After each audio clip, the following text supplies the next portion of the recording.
Sit down. Thank you for your courtesy. Anong klase ito? Akala ko kain muna tapos speech. The first serving is there already. Former President Fidel V. Ramos. Sir, Executive Secretary Salvador Medaldia and members of the Cabinet, Justices and Associate Justices of the Supreme Court and Court of Appeals.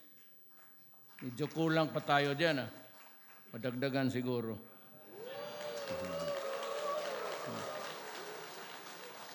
Bilangin ninyo yung nag-retire, pati yung namatay. Let me know. Naman, it leaves a bad taste in the mouth, but I should know ano ang bakante dyan. Retired Justice Francisco Acosta, President of San Beda Law Alumni Association. Attorney Avelino Cruz, Sir. Attorney Benedicto Malcontento, President of San Beda Law Batch 92. Yung mga kaklase ko, ayaw ko nga tignan, puro matanda na, pati ako nadada.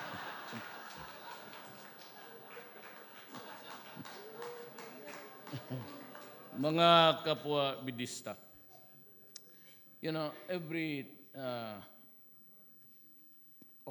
engagement that I have, there's always a prepared speech. Kakahiya naman sa inyo, San Beda, tapos 2 pages lang. So, I would just like to read the remaining, the penultimate paragraph. Tapos, pumapalapak kayo, bababa na ako. Today, the San Beda College of Law remains to be one of the leading law schools in the Philippines, producing graduates with credible reputation in the profession. As we move forward, may all of our achievements enable the college to remain as a great learning institution committed to its mission of providing excellent and quality education, guided by the Benedictine's principles of values and principles. Pati pagmura. Let this be a joyful and fun-filled and memorable evening. Together, let us join hands with the Filipino nation in leading the way for change and progress. Mabuhay tayong lahat. Ito yung kaping, hindi naman akin yan. Now, let me talk about, bigyan lang ko ang kunting panahon, about the pressures of our times, our generations. Yesterday, I signed the proclamation ending our talks with the Communist Party of the Philippines, NDF, NPA. You know, as we were progressing sa talk, sometimes interrupted by harsh words to outright insults. Okay lang yan. Natatanggap ko, politiko ako eh. And I know that I was treading on a very fragile ground. But all of those working paper, yung sa working shops nila, at nabasa ko, so I had time to read. I was there for about 3 days sa Davao to rest after the ASEAN. Tinitignan ko lahat. It sums up like this. Para ang labas, coalition government. That's what I said in a statement to the press. I cannot give you what I do not have. And it is a portion of a sovereignty which nobody can own except Filipino people. Wala akong magawa sa inyo. Now, we have been fighting for 50 years. You want another 50 years? I've been pleading for peace. Sumubra kayo. You know, it's always good to be a principled man, your values in life, and you're able to maintain it to adulthood and even yung sa edad nila ngayon. But there is always a time. There's always a time to destroy and to repair. And they have done so much destruction to the country. Not only destroying the youth noon, pati ngayon, but inculcating the theory of violence, yung armed struggle nila. Wala man akong problema sana if it's just a mainstream party, and perhaps I could join them because sanay ako sa hirap. And I am a son of a migrant family. Alam ko kung gaano kahirap ang buhay. And sometimes I can even understand itong forced land reform, which was imposed on us. At on this side, masakit lang sa akin kasi yung proponent mismo was not a part of the entire gamot of the land reform program of the government. Sana naman lahat. But you know, you impose this on one sector and maybe sabihin mo yung mga taong mayayaman, but that is not a good reason to exempt yourself. Yun lang ang masabi ko doon. So itong kahirapan, naiintindihan natin yan. Kaya I was crossing the ideological borders in Davao, and even when I was a fiscal. Kasi naiintindihan ko. You know, I was yung Nationalist Alliance for Justice, Freedom, and Democracy. Yun yung karapatan ngayon. And even when I was a fiscal, I was the chairman of that committee sa local level. Kasi, alam mo, gusto natin na pantay-pantay lahat or even just even equalize, even force bringing up a middle class. Pero yung armed struggle is something which we all cannot countenance. Mahirap yan. And always, if they are disappointed, they always refer to the New People's Army and waging war against a class.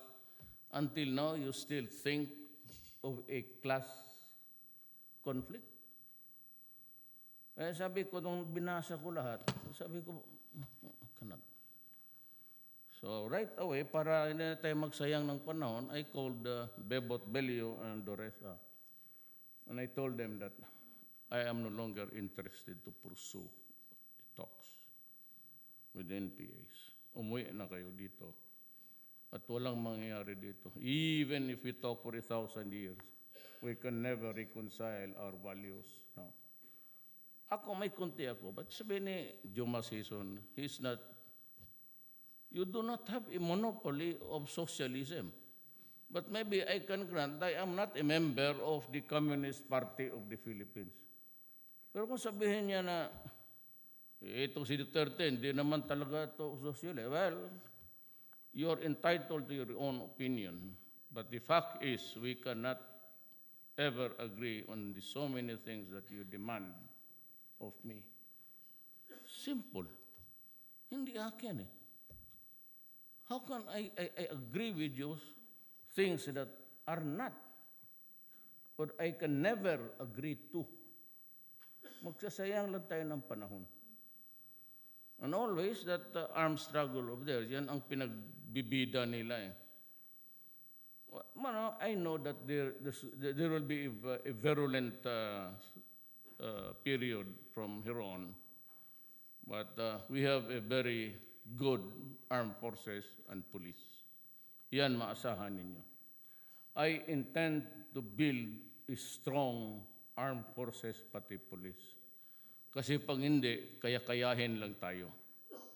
So, they find it very easy to go to the southern part of the Philippines, then do some proclamations, the Emir, send them to the central Mindanao area, kaya naamoy na namin. The something is in the offing when you gusto mo iparking yung the so-called Emir si Kapilon. Ayun ang mayroon pag... so I want a strong military and a strong police in the days to come. As a matter of fact, my orders to the government, pati yung cabinet members, not to buy second-hand, whatever, helicopters or sabihin ko, pambilihin natin and yung mga bago, di na bali gumastos tayo. That's one. Ang medyo expect a more violent activity of all sorts. And the never-ending problem of extortion. Every day, sa TV, makikita mo sinusunog yung mga burning vehicles there of companies failing to pay the revolutionary tax. Sabi ko, kung ganito lang naman ninyo, stand down on whatever, and in the meantime that we want to talk, hindi pa ako pumayag na or we are talking already, and then you continue with the plunder of the country. Bakit? Barilan na lang tayo. Wala akong choice. Every time my army moves around, pati yung mga sundalo ng pinagbabaril nila, umuwi sa pamilya. Sabi ko, kalukuhan to. So I decided that I have conceded many and too much too soon. Because of my desire. Akala ko, because of all others, lahat dito ngayong Pilipino, hindi ako nagyayabang. I'm the only one na pwede talaga nilang kausapin at this time of our national life. Walang uubra sa kanila. Ako, medyo sanay kasi ako, kaya kaibigan ko lahat. And when I said that I conceded too much too soon, I released about 32 of them, political leaders, ideological leaders. Nirelease ko para to show good faith and the confidence building period which is really very necessary in talking to them and to the enemies of the state. So ngayon, I will come up with another. It was a proclamation ending the talks. Now, how I would deal with them is something like this. I will treat them as terrorists. And I will charge them for the crimes that they actually committed. Itong rebellion, in the true sense of the word, is just a characterization of what do you want for your country. That's why mababa yung it's a very tawag dito, so they say noble crime. Because as a matter of fact, until today, they can post a bail. Yung mga leader, hindi. But marami sa kanila, yung talagang convicted na, pinalabas ko. Yung Tiamsion spouses. Because they're the ideologues there. So sige, walang problema sa akin yan. Kaya ang military, at one time, I could sense that, ano ba itong ginagawa mo? And always during a conference, command or otherwise, nasabi ko, just pabayaan na muna ninyo ako. If I succeed, then kalimutan na ito. But if I fail, then there is always the remedy. Re-arrest them and place them back to jail. Kasi ang sabi ko sa judge, told the judge that, I need their presence outside of the country so they can travel. Ngayon, pag uwi nila, sabihin ko talaga sa military, hulihin mo na. Right at the airport. And if Juma Season comes here, I will arrest him. Or, if I were him, wag na siyang bumalik dito. Better still, I will not allow him to enter his native land. And that is a very painful experience. Especially if you're dying and you think you should be buried in your own cemetery, in your hometown. If you die in another country and you are burned there for the cremation, pati ang aso mo, hindi ko na kalukuhan. Nakakainit ng ulo. So these are the things which I cannot go into a coalition or even surrender a little bit of that sovereignty. And that is why the word sovereignty has done a lot of quarrels para sa akin. Because I'm so sensitive about conditions, conditionalities, and the fact that some are criticizing actually just with blind obedience like dogs. Ah, kilala naman yun ako. Kailan pa ako nagmumura? Sabagay, madalas, pero not in a crowd na. Kasi galit ako. Bakit ganun? Human rights.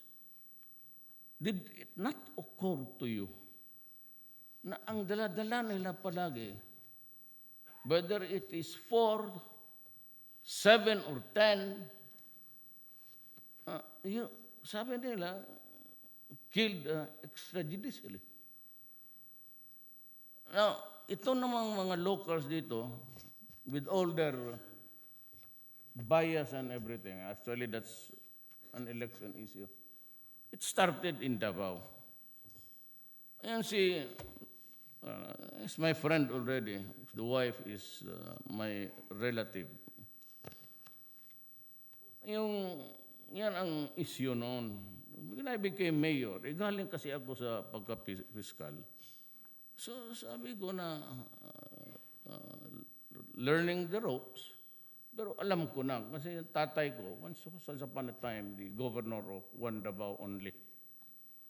So I get to have this thing, medyo alam ko. Kaya sinabi ko when I became mayor, then kilala ko kasi ang left.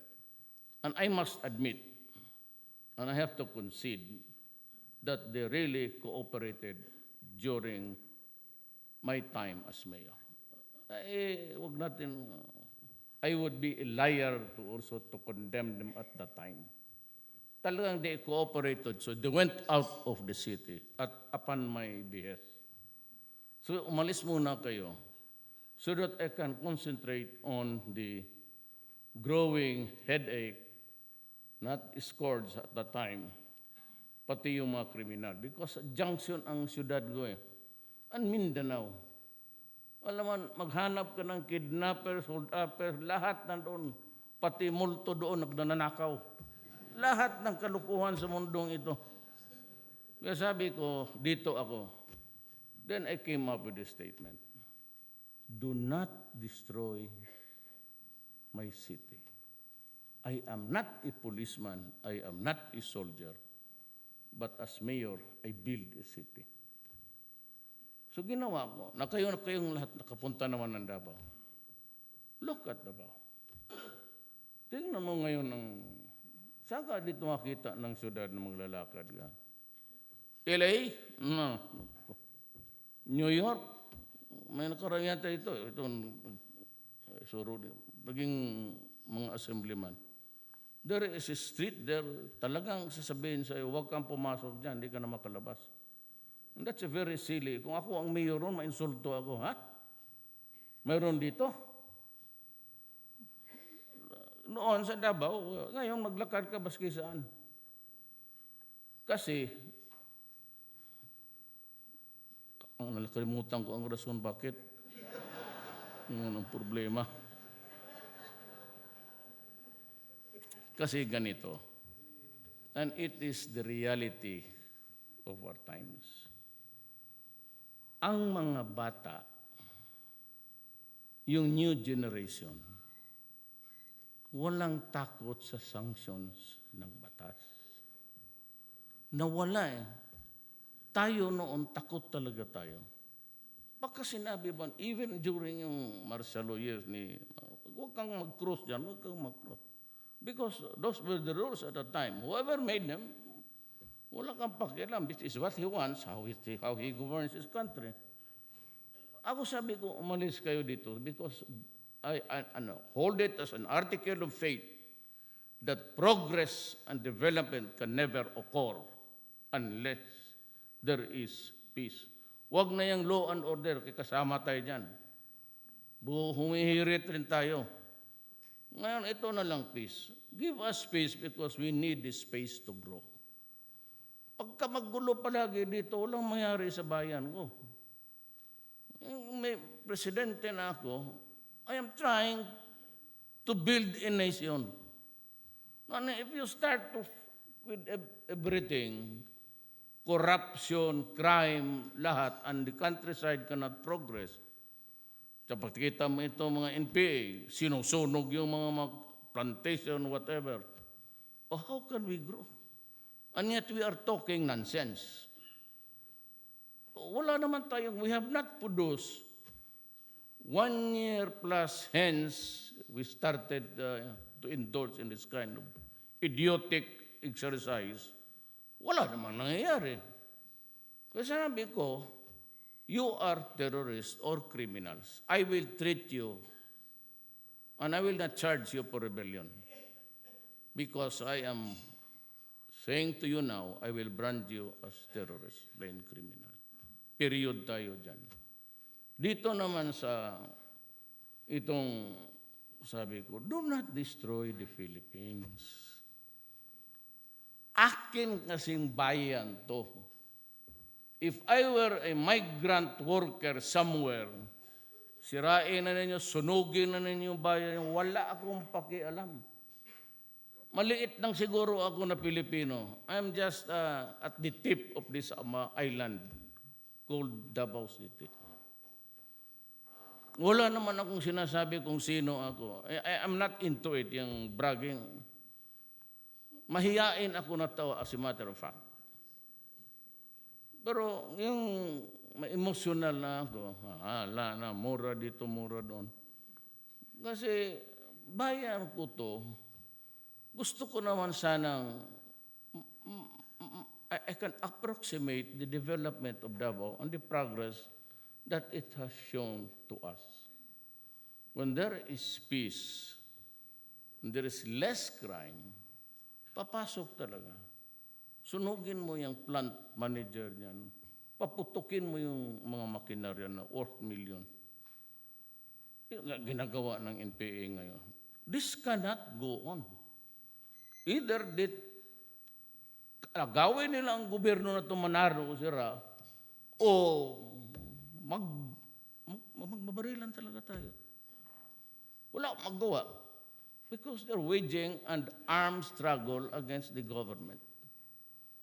So yan ang ipagbilin ko siguro. Hanggang nandyan lang talaga ako.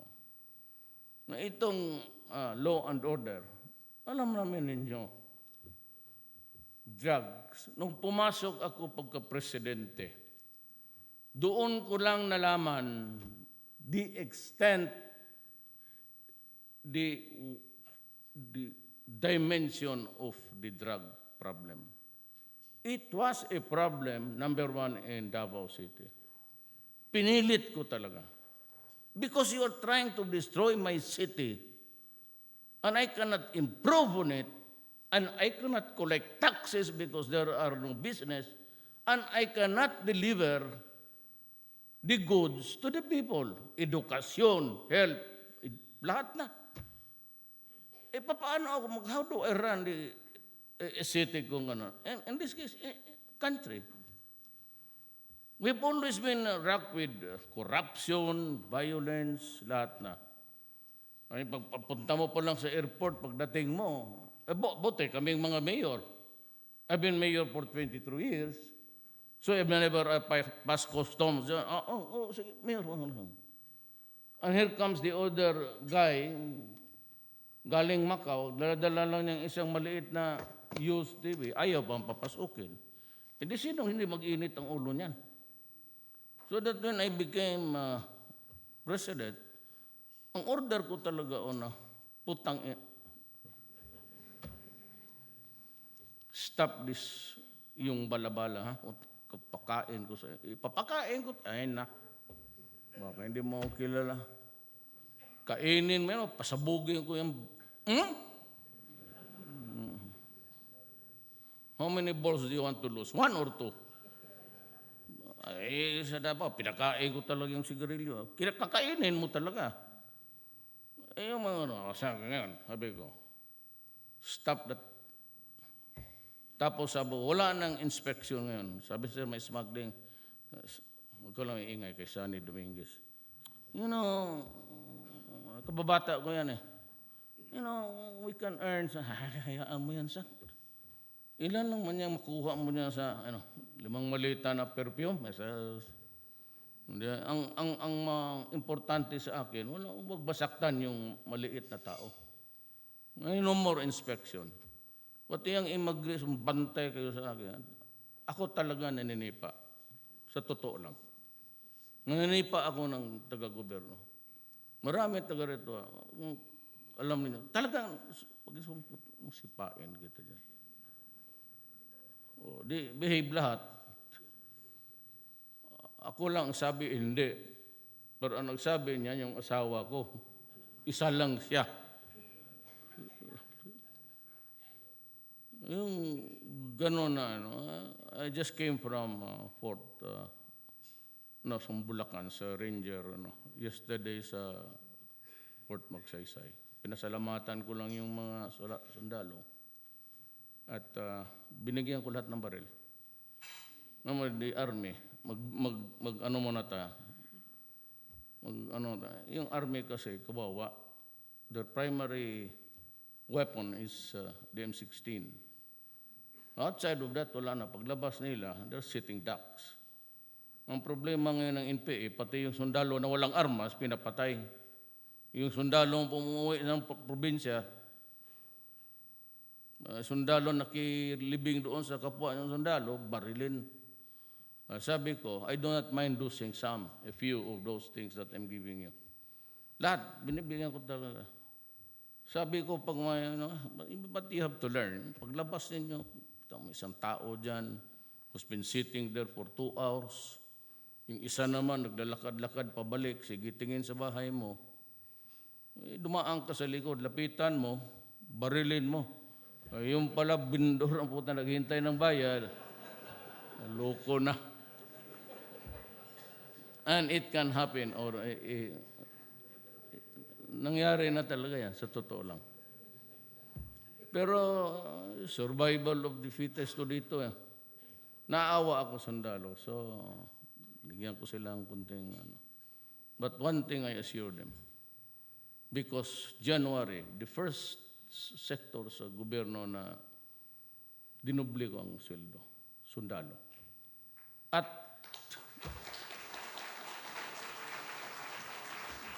alam mo bakit? That was at the start of the year. Now, tell me now, kung nag-increase ako ng sweldo after Marawi, anong tingin ng sundalo sa akin? Kaya at the start, sinabi ko na kay Bong, dublado na ang sweldo sa lahat ng police pati military. January, tignan nila yung nila. Sabi ko, if you look at your paycheck, you'll find there something more than you expected. Pero hindi mo talaga, it cannot be a parity nung sa noon sa, sabi ni Joke, no, that's not allowed. But yung entry, sino ba naman papasok ng entry ng police? 14,000. Kadublado, 24,000 ngayon. O di marami ng aplikante. Sabi ko, itong mga, matapang ka o gusto mo lang yung pera? Marami nang pumapasok kayong police ulit. That's how you take care of your soldiers. Kasi kung na-increase ko, naisipan ko lang yan, right after Marawi, baliwala na sa kanila. Namataya na, they won a hard battle. Ako naman, papakitang, that I am with you. Kasali tayo dito. Kaya kung I've been there, nagtitake off ako ng Marawi ng gabi. Diyan, sa kampo ng coconut. Ito, pag nabunggo, si Robredo na talaga ang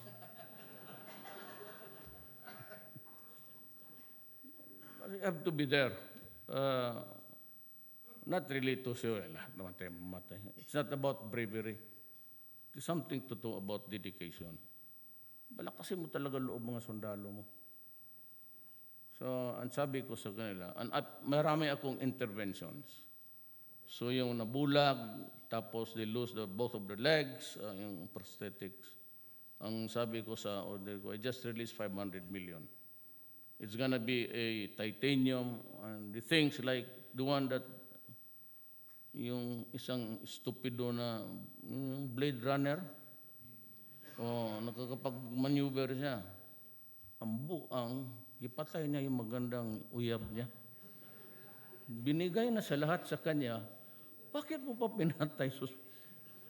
Binigay mo na sana sa amin. Hindi naghinto, babae skinto. Bigay mo lang sa kanya. So, itong drugs, bali. Alam mo kung, saan yung aid ko? Meron kayo.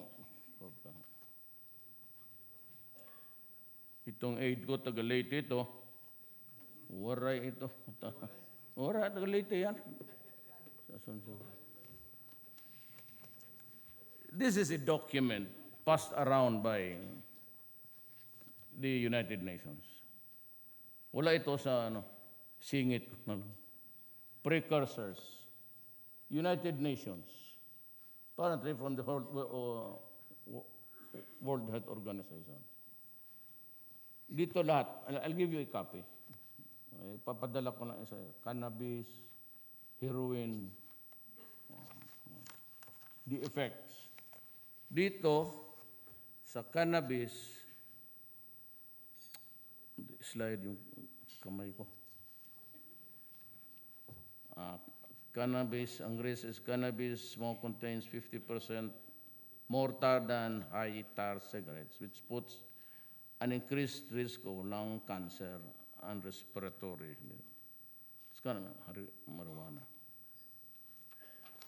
Then you have the cocaine. Mixing cocaine with alcohol is a dangerous cocktail and can greatly increase the chances of sudden death. Mahiya ako ng laway. Ecstasy. Ecstasy, tablets or pills that are sold as ecstasy may contain other potentially dangerous substances which can vary widely in strength and effect.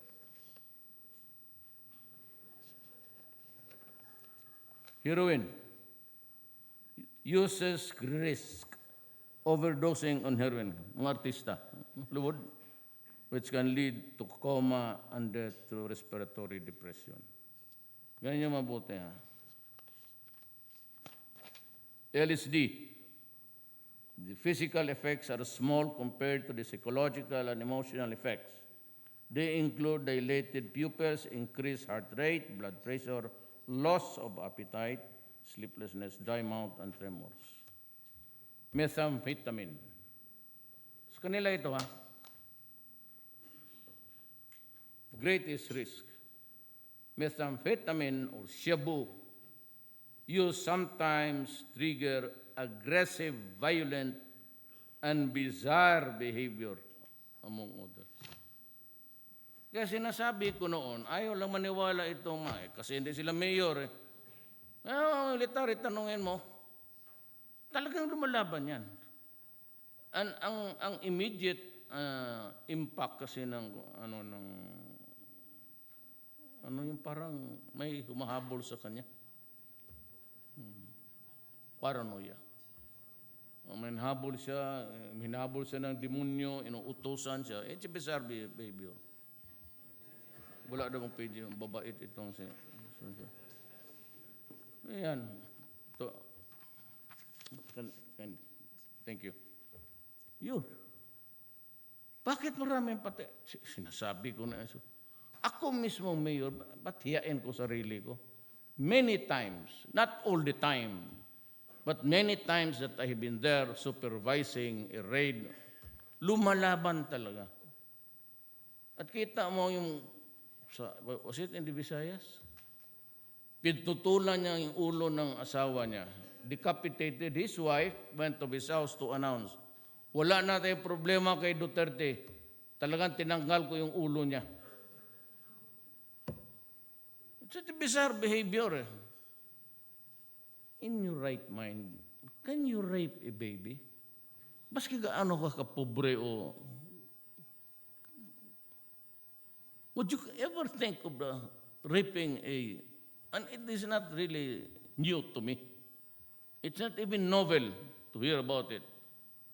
Because ako minsan, 18 months old, in a party sa pamilya, December, yung reunion, may kinuha niya yung bata, tapos ito palang pamangkin ko. So in the merrymaking, in a Christmas Eve, medyo, ikaw, kumusta? Nawala. Then suddenly, everybody was aware that yung tiyuhin, yung baby na wala. So I was passing by, pumuputok yung radyo. Kasi I listened to the police frequency. Sabi na wala. So punta ako. So hanapan na. Sabi ko, balik lang ako because I have to go somewhere. Pagbalik ko, kita yung bata, 18 months old, bumuka yung abdominal cavity. Susunong nahuli, harap na niya ako. Sabi ko, bakit ginawa mo yun? Kinakagat ko na yung dilo. Bakit mo ginawa yun? Ang sabi sa akin, total 4 tayo matanda dito. Check, recording sa stenographic notes na lang. Sabi niya, ganun talaga ako, Mayor. Pag wala nga akong mahindot, yung kambing namin. Kung sagutin mo ako ng ganun, mabuhay ka kaya?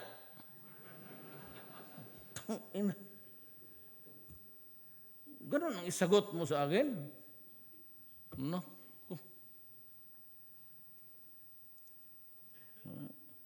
Nakita mo yun. Galing, empleyado sa bangko. Hindi lang nabuksan na, hindi marinig yung katok kasi ulan eh. Tapos, may nag-standby doon, nakita, nakatindig yung ba, sige katok, tinabihan. Ginanyan, sama. Rape by several men, abused, physically tortured, and killed, burning. Yan ang ayaw ko sa Cebu. Kaya talaga galit na galit ako. Hindi lang yan.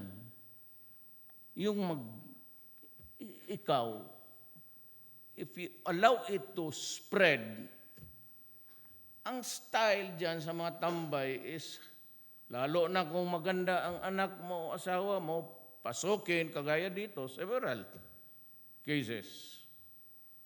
Tapos, rapin yung asawa mo, rapin yung anak mo.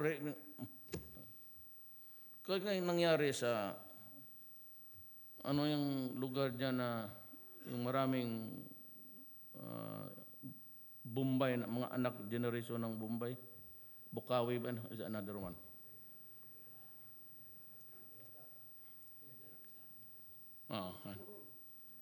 Yun. Yung nang-rape na pinatay niya yung 3.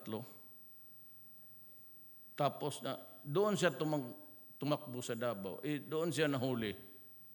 Malas niya. Sabi ko, bakit mo ni-rape yung nung nakain mo? Ba't niyo pinatay? Ni-rape pa niya. Na-rape na lang sana niya. Kasi yung pamilya niya, mayayabang talaga. Gusto mo yung mababait. May alam ako. Pero, ngayon,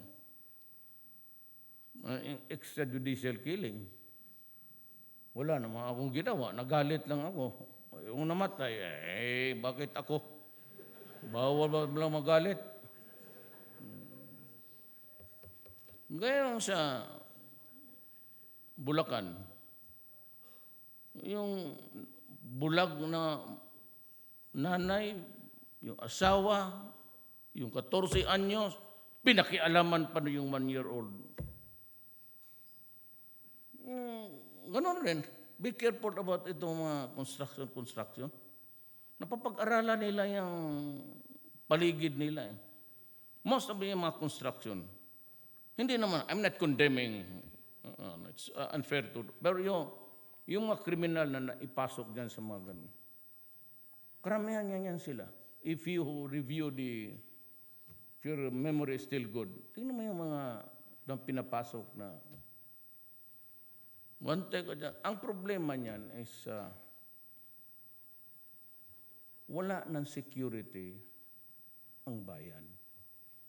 Pag walang security ang bayan, what is the purpose here of mixing together in a society when we cannot protect ourselves?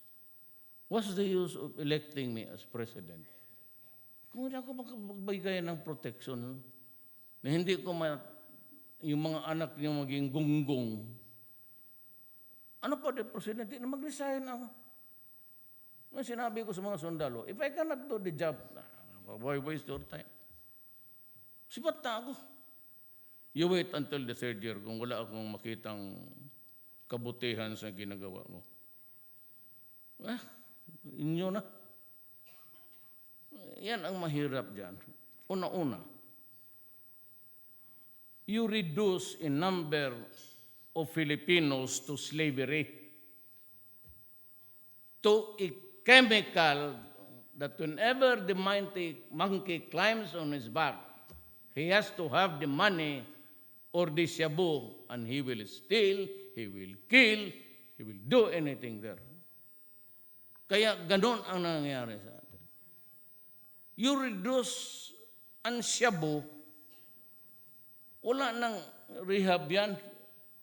Ako nang binigyan tayo ng rehab na 10,000 room, binigay ko sundalo, inyo na yan. Walang takers. Tapos sabi ng isang ex-director, napakalayo daw, hindi mabisita.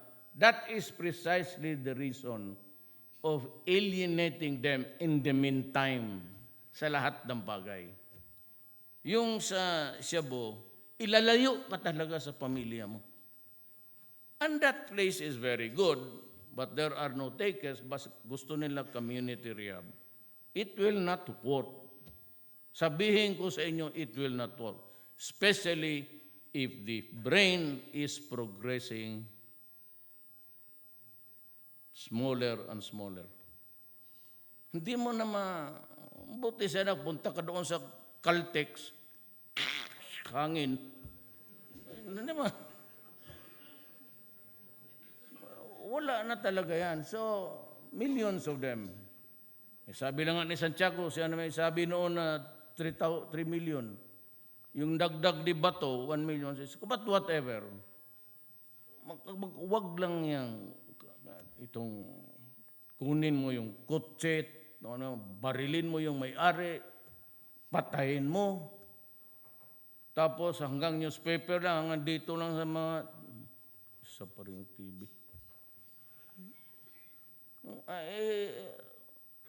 Hindi ako ganun. Pasensya tayo. Ganun ang ugali ko. Hindi ko talaga matanggap yung drugs. Pati itong sa economy, okay naman. But dito muna tayo sa drug. Marami pa akong gustong sabihin sa iyo. Ganito yan, puro man tayo abogado. Inom muna akong tubig ha. Sandali lang to.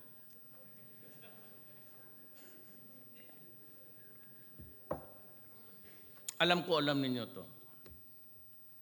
Drugs or the operating syndicates dito cannot function as well as they want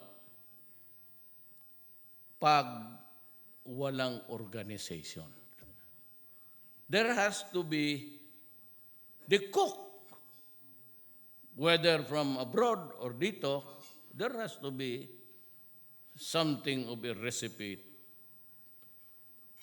Cook, then the distributors, then the lieutenants, then yung basurero. Ang basurero, yan ang slang ng peddler. They call it, pagkasabi basurero, slang yan. Street slang. Ngayon, ang inuto sa akin nila Boy Brillantes, ni De La Serna, sino pa? Si Rodrigo Duterte, you are not listening.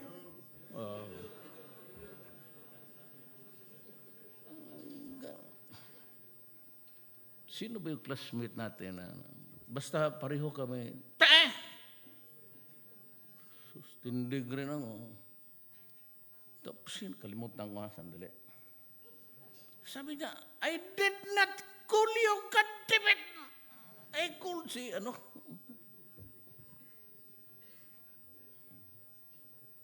Hindi ko na alam mga pangalan ito kaharap mo. Hindi, sabi ko, Sir, I did not hear my name called. Because you are always talking there at the back. Come here. You sit in front.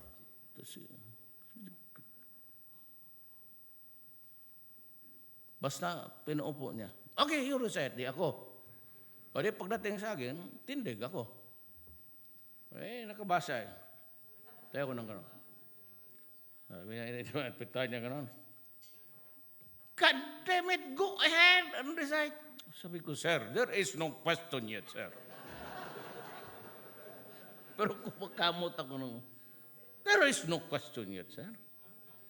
Stop scratching your head and scatter your dandruff in this room. Leave it on your head because that is the only one you've got.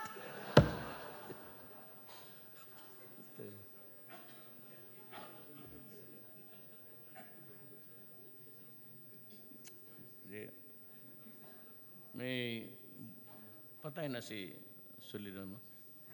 Stayed alive? Well, I like him. Alam mo, totoo lang, remedialo, chicken, puno, chicken.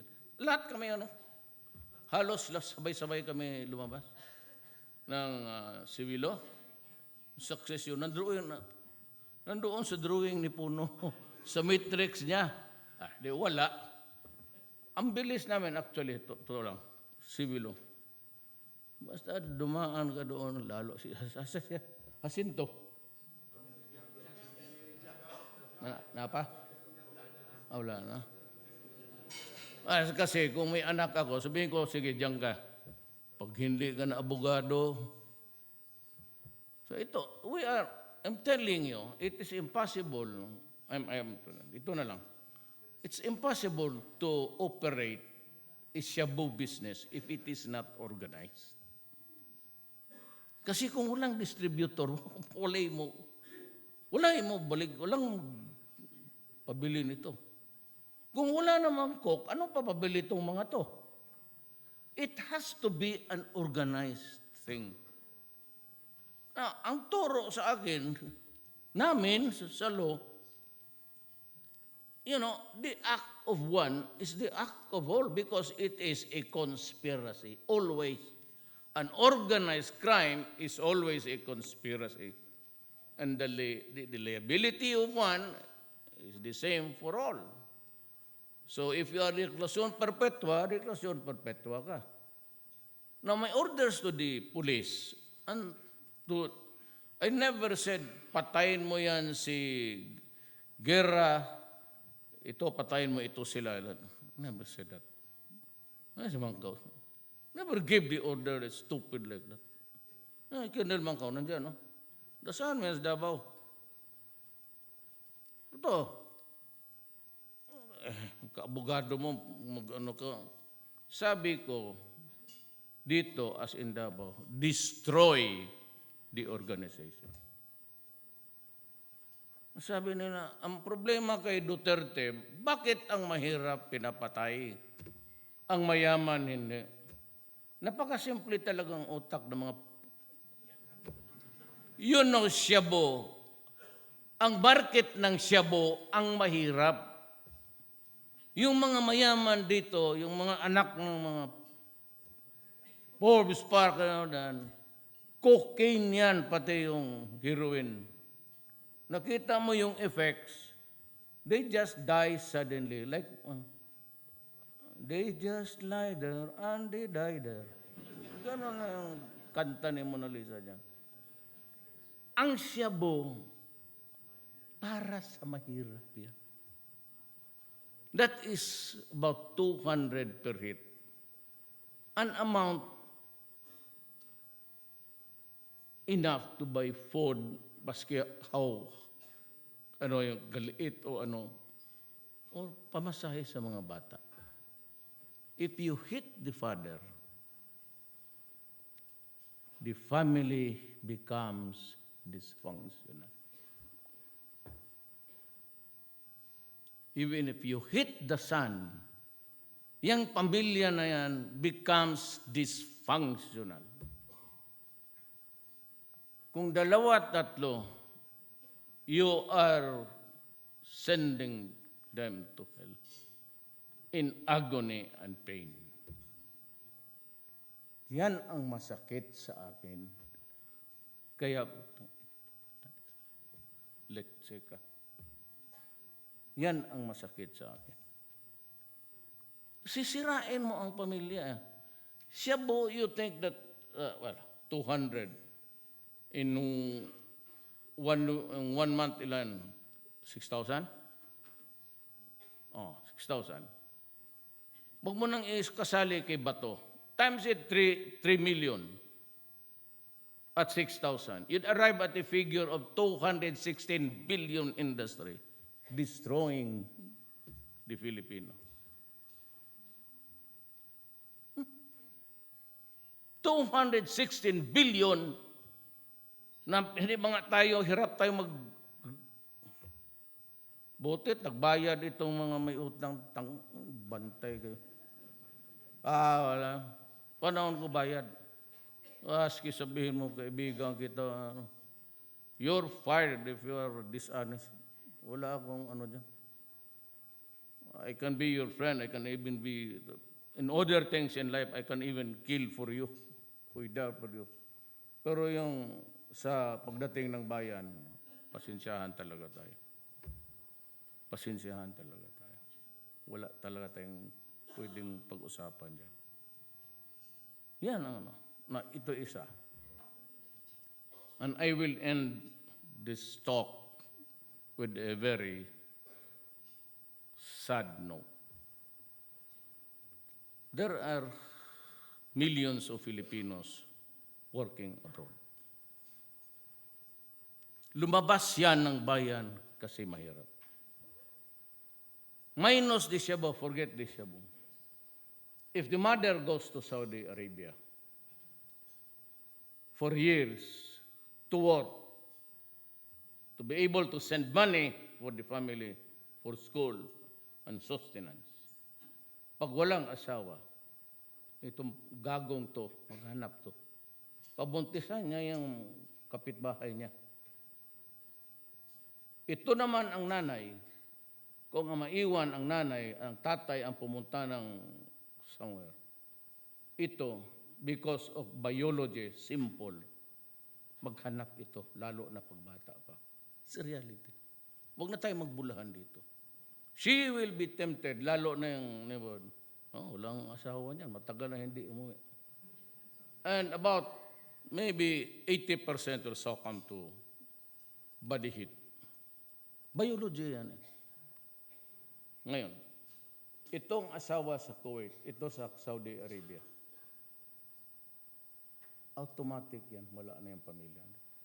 Iiwan itong bata na ito sa lola, sa kapatid. Lalaki ito na walang tatay pati nanay. Ngayon, itong mga animal na to, titignan nila kung sino yung may pera. Maghanap yan sila dyan kung sinong may pera. At malaman niya itong bata na ito regularly receives money. So, yan ang hanggang bibigay, didikit na didikit yan. Parang kahoy na pinapainit mo ng gusto para may apoy. Hanggang, now, okay lang yan. Sad, very sad. Alam ninyo, and almost every month, may 2-3, lumalabas yan. Filipina, naglumulokso sa bintana, nagpakamatay. May Pilipina, nagsuicide, hang herself. May Pilipina na pinatay ng amo niya. Siya na yung ni-rape, siya pa yung may kaso, in desperation, magpakamatay. Di makauwi kasi yung passport nasa employer. Walang recourse, kinukuha yung ano. Kung ma-assign ka sa, for example, like Riyadh, I'm not saying that it is true. Pero ma-assign ka sa probinsya, kunwari dito sa Abra, ganon, patay na. Because kasi yung congressman ako, may pumunta ako doon kasi may Pilipinang na priso for giving rosaries. Kaya ako sabi ko, punta kayo doon, you observe the laws of the land. If it's bawal, maghawak-hawak ka ng ano dyan, faith in God is not just represented by mga plastic na ano dyan. But I was able to, kasi kasama ko yung mga Maranao na, may lola si Maranao eh. Sila dilang galing, dinala ko sa Lupo din. So, lahat kami. But my father is Cebuano. Yun, so ito ngayon, kaya magpakamatay? Why? Universal to. We cannot even disagree on the word. Pinapakain sila ng leftover, basura. O hindi kumakain minsan sa pagod. Then, pagising sila, they only get about 3 hours, 4 hours of sleep. Sino hindi bibigay niya? And ito ang masakit. Said, I have been sa Arabs, lalo na sa mga ignorante, hindi lahat. Pero it's really the customs, the mores doon sa kanila. Na pag ikaw ay binili sa slave markets ng Africa o binabayaran ka, sexual abuse goes with it. Kaya mahalin masyado yung, ano bang tawag sa mahalin sa Tagalog? Binta. Binta yung doon. So, they stay there, rape, brutalized, undernourished. They come home hoping to see ang produkto ng sweat nila, dignity, depredations. Pagdating dito, ang anak nila, gonggong, ang babae na buntisan, wala.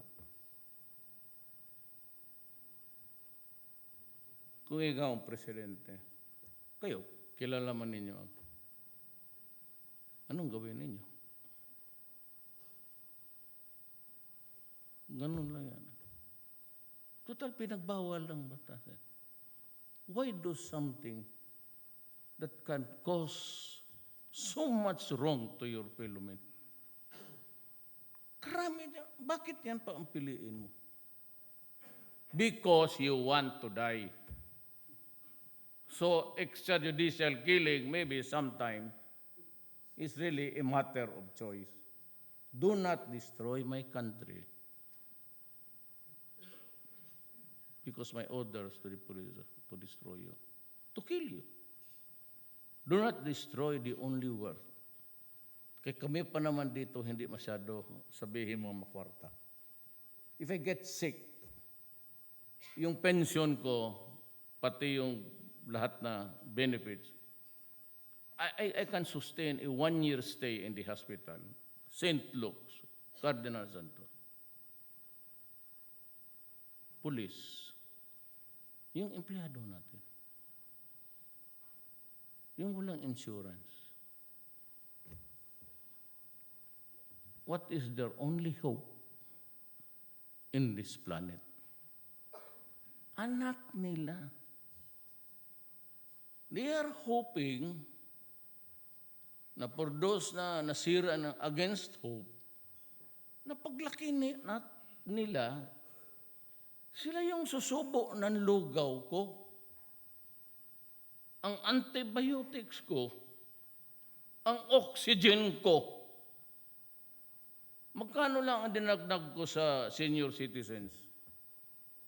Yan, pagpasok ng 50 years old, hypertension, diabetes, kidney, erectile dysfunction. Lahat na yan. Bula tayo. Magkano ang pensyon mo? 1,000. Magkano ang Viagra? Di 400.